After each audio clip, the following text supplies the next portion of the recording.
Assalamualaikum warahmatullahi wabarakatuh. Perkenalkan, nama saya Budi Satyo Aji dari kelas PPSI Pagi A semester 1 Universitas Pekalongan.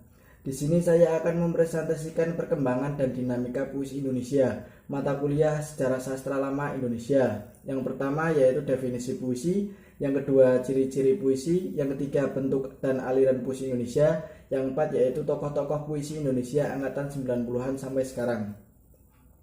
Yang pertama yaitu definisi puisi.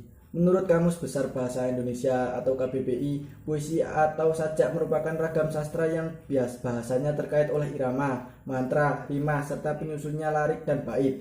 Biasanya puisi berisi ungkapan penulis mengenai emosi, pengalaman maupun kesannya, kemudian dituliskan dengan bahasa yang baik sehingga terdapat irama dan enak untuk dibaca. Puisi adalah karya sastra yang berisi tanggapan serta pendapat penyair mengenai berbagai hal. Pemikiran penyair ini kemudian dituangkan dengan menggunakan bahasa-bahasa apik serta memiliki struktur batin dan fisik khas penyair. Pemikiran penyair dituliskan dengan menggunakan beragam pemilihan kata yang indah, sehingga dapat memikat para pembaca. Puisi memiliki nilai estetik yang berbeda-beda, bergantung penulis puisi. Setiap penyair biasanya memiliki kekaisan dalam menulis puisinya.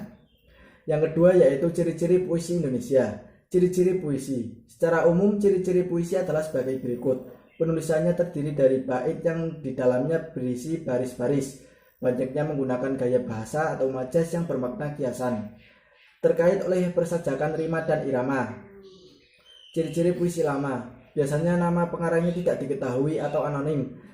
Penyampaiannya bersifat dari mulut ke mulut sehingga tak heran jika disebut dengan sastra lisan. Sastra sangat terkait dengan aturan seperti jumlah baris, tiap bait, suku kata maupun rima. Contoh dari ciri-ciri puisi lama yang pertama yaitu mantra, yaitu rangkaian kata yang memiliki unsur puisi dari rima dan iramanya dan biasanya dianggap mengandung kekuatan goib atau doa.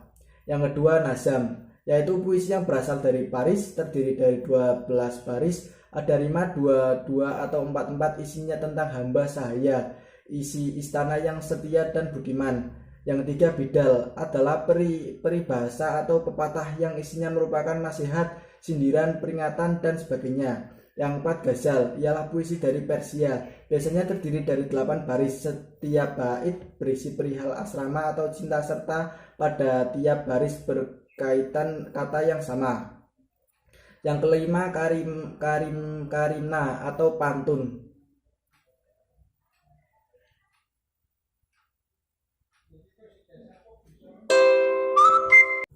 Yang kelima yaitu karimna atau pantun kilat, yaitu pantun yang terdiri dari 2 baris.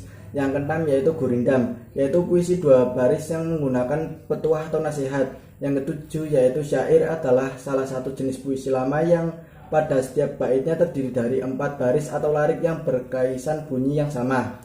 Yang kedelapan yaitu pantun, termasuk bentuk puisi Indonesia atau Melayu. Pada setiap bait pada umumnya terdapat 4 baris yang bersajak A, AB, AB atau AAAA. Setiap baris terdiri dari 4 kata. Baris pertama dan kedua disebut sambiran dan baris ketiga dan keempat disebut dengan isi. Yang kesembilan yaitu seloka, adalah jenis puisi yang membuat ajaran berupa sindiran atau sebagainya. Yang ke-10 yaitu talibun, memiliki baris antara 16 sampai 20. Serta mempunyai persamaan bunyi pada akhir baris. Baris pada talibun ada juga yang mirip seperti pantun, dengan jumlah baris genap seperti 6, 8, atau 12. Ciri-ciri puisi modern. Puisi baru umumnya tidak terkait pada aturan tertentu seperti puisi lama, namun tetap memiliki ciri khas pada setiap karya sastra tersebut. Puisi baru juga lebih menekankan pada isi atau makna daripada struktur atau bentuknya. Nama-nama pengarang diketahui. 2 mempunyai bentuk yang rapi, simetris, dan persajakan akhir yang teratur. Ketiga yaitu gaya bahasanya dapat berubah-ubah. Yang keempat yaitu pengembangannya melalui lisan maupun tertulis. Yang kelima yaitu umumnya berbentuk 4 seuntai. Yang keenam yaitu tiap barisnya terdiri dari sebuah gatra kesatuan sintaksis yang di dalamnya berisi 4-5 suku kata. 3. Bentuk-bentuk dan aliran puisi Indonesia. Bentuk-bentuk puisi Indonesia. Puisi lama. Salah satu dari bentuk-bentuk puisi adalah puisi lama yang merupakan puisi yang terkait oleh berbagai aturan. Aturan tersebut adalah 1. Jumlah kata dalam satu baris, 2 jumlah baris dalam satu bait, 3 yaitu persajakan atau rima yang digunakan, 4 banyaknya suku kata pada setiap baris, 5 irama yang digunakan. Puisi baru merupakan puisi yang bentuknya lebih bebas dari puisi lama, baik dari segi jumlah baris, suku katanya atau rima yang digunakan. Ciri khas dari puisi baru adalah sebagai berikut. 1. Bentuknya lebih rapi dari simetris. 2. Mempunyai persajakan akhir yang teratur. 3. Banyak menggunakan pula sajak pantun dan syair meskipun ada pula yang lain. 4. Menggunakan besar merupakan puisi 4 seuntai. 5. Setiap barisnya terdiri dari sebuah gatra atau kesatuan yang sintaksis. 6. Setiap gatranya terdiri dari 2 kata. Aliran-aliran puisi Indonesia. Pertama, aliran realisme. Aliran realisme ini sering disebut pula realisme sosial. Ada pula yang menyebutnya sebagai seni yang objektif. Aliran ini menuntut penyairnya untuk melakukan sesuatu sesuai dengan kenyataannya sebenarnya secara teliti dan detail. Aliran ini berpandang bahwa adanya hubungan dialektika antara sastra dan kenyataan. Yang kedua yaitu aliran ekspresionisme, berbanding terbalik dengan aliran realisme. Aliran ini dianggap sebagai seni yang subjektif. Ekspresionisme lebih mementingkan pengucapan secara spontan. Aliran ini sangat sesuai dengan hati penyair. Semua rasa yang menumpuk dan bergejolak dalam hati sangat tepat menggunakan aliran ekspresionisme.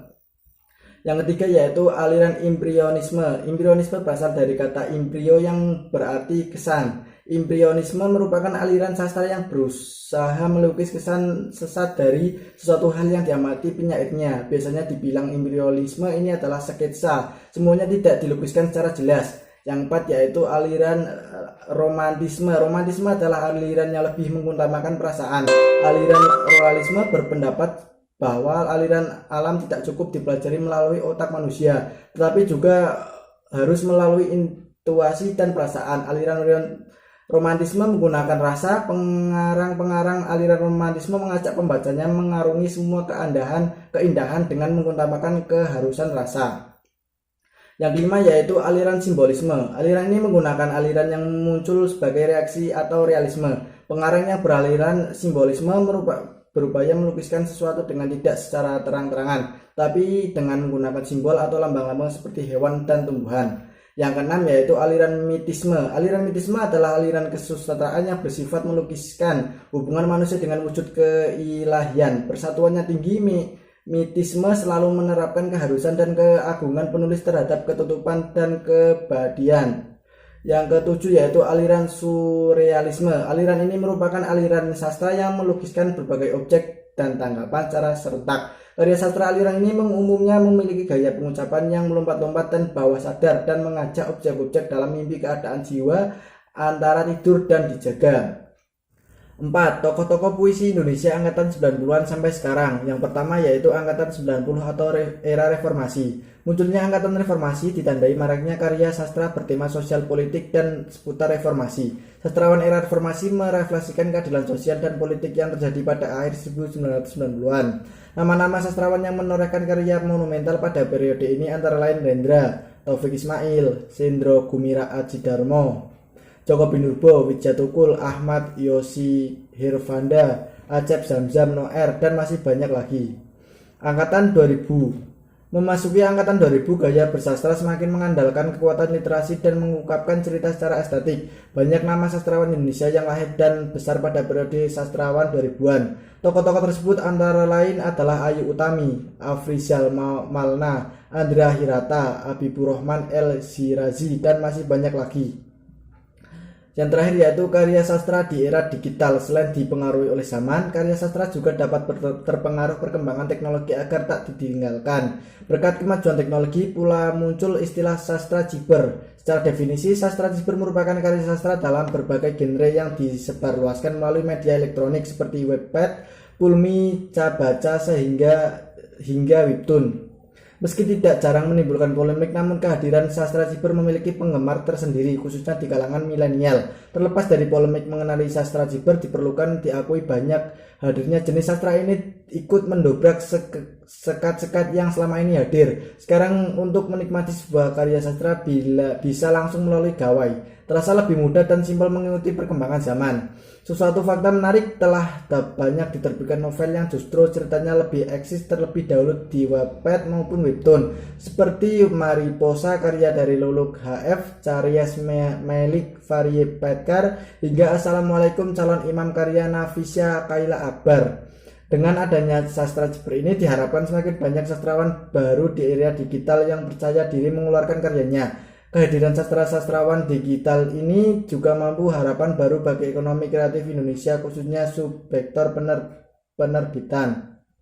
Referensi yang saya ambil yaitu www.gramedia.com literasi pengertian puisi, www.detik.com edu-detikpedia, www.kompas.com sekolah red, www.lelahbersajak.com aliran-aliran sastra dalam puisi, www.ujiansma.com bentuk-bentuk puisi serta ciri-cirinya, www.kemenkes.parefkaf ide ragam ekonomi kreatif.